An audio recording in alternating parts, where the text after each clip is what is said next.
Would you give your child illicit drugs if you thought it was going to help them?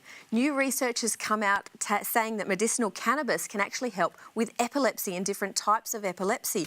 Now, in Australia, it's not easy to get hold of. It's known, I guess, as a recreational drug, but we're working towards getting it available to some of the families, some of the people that need it. Would you give your child this sort of thing if they needed it, even though it's not sort of through the system yet? Through the TGA? I don't actually know because, like, I did a little bit of research about it. I'm trying to figure out why is it so bad, other than the fact that the government has said no. But the fact is because medicinal cannabis, like the plant itself, has got so many raw chemicals. It's really hard for them to pinpoint what is helpful and what isn't. So when you give it to them as medicinal, there may be actually bad side effects as well. The study is pretty good. Like, the study come through, but it was only on 100 people, and that's not huge at all. But so there's risks also in giving them, you know, normal day medicine, antibiotics and whatnot. So I think I would if it was helping my child, I definitely would.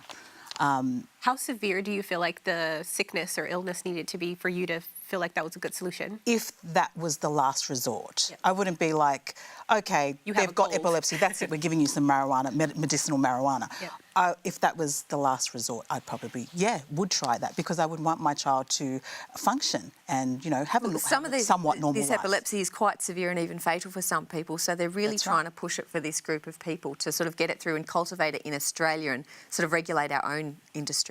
I'm just really concerned though because, short term, like when you give it to them, it will help and you recognise that it helps. But what is going to happen in the long term? There hasn't been any long-term studies done. That's why they're doing, I guess, all these tests. You know, you've got parents who are really frustrated with the government for not pushing this through because it has shown to be helpful.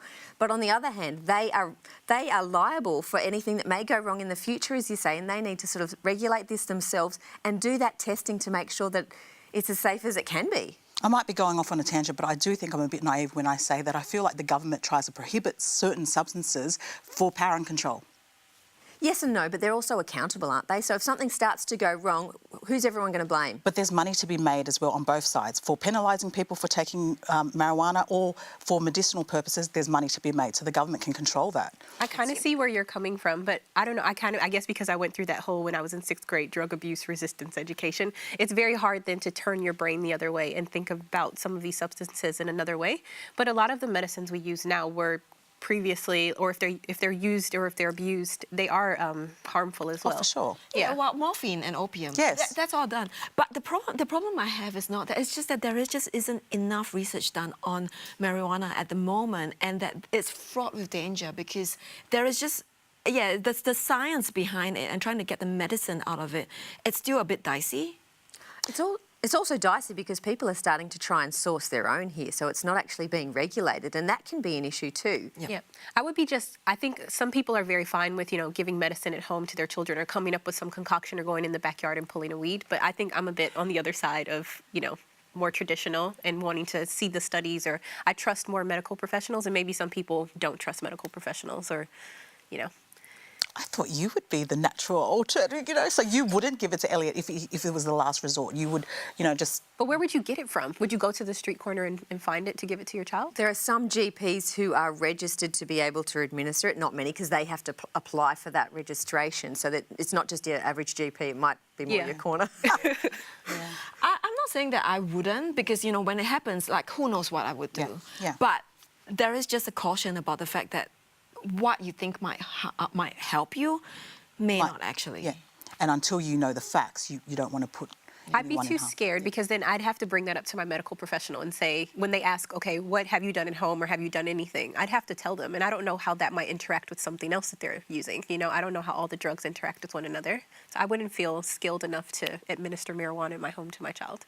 Yeah, I don't know that I would be in the same line as you. I wouldn't feel skilled enough to do it. I'd be scared. But, you know, when your kid's in a situation where they're so desperate and you need something, not just to help them feel better each day, but to literally survive, how far would you go? I think I would, if I could find a way to do it, I would. And if that's what it involved, I'd probably have a crack at it. But you never know until you're in that situation. Obviously, I'd consult with other parents who have done the same thing. I wouldn't just, you know, go to the street corner and get some from my local dealer. No. Who is my local dealer? I'm joking. But seriously, I would consult first, obviously, and maybe go down that I track. think with what you're saying, there probably are countries where they are administering it. So I'd probably be more likely to take my kid on a plane to some other place where it's actually being administered and be under the care of a doctor. Yeah. But that's probably... If you're I'm that just desperate, a because little obviously, bit like you said, cautious. it's life, life threatening. And I do recognise the fact that parents will go to any length. Any length, true. definitely. Yeah, definitely. Would anyone be concerned that if they did it, it could sort of lead to addiction later in life? For their child? Yeah, or- for their child. Well, that's why Hopefully it's not for themselves. Wouldn't it be controlled? They, Yeah, it's they actually medicinal. filter out different stuff. Right. So it's different. The thing that they're afraid is that you're growing that for medicinal purposes, but then what you grow could be used for Other purposes. California, I think it's legal, and it seems to be doing well over there for a lot of people who use It would that. be doing well for people. That's why they're all in la la land. That's why they're happy. They're all in la la land over there. But I don't see why it's being so prohibited over here. If it's doing good for the I think company. it's just Again, I go back to government regulation, money, power, control. Yeah, well, they're saying that they don't have enough studies behind it to sort of go down that road just yet, but they're at least looking into it. They're at least going down that road, not ignoring it completely.